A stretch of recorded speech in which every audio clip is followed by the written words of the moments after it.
So in inferior MIs, when we're talking about the RCA, as well as the PDA, the posterior descending artery, and the left ventricular artery and the posterior lateral branches, as you can see there, the RCA will also give off what we call acute marginal arteries, and these will go to supply the RV, the right ventricle.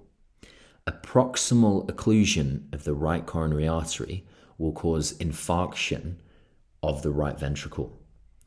Leads V1 and V2 will look at the right ventricle.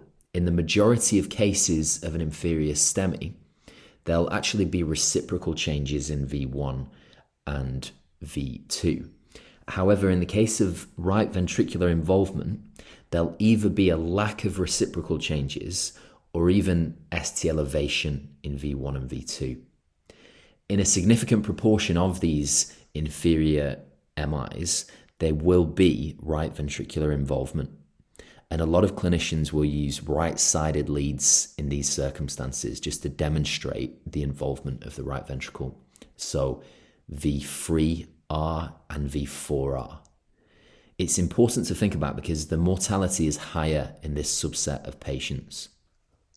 These patients can become preload dependent and they may need fluid resuscitation, but this is beyond the scope of the video. The other thing is that medications like nitrates and morphine may not be advised because they can decrease the preload. And this will ultimately worsen the right ventricular dysfunction.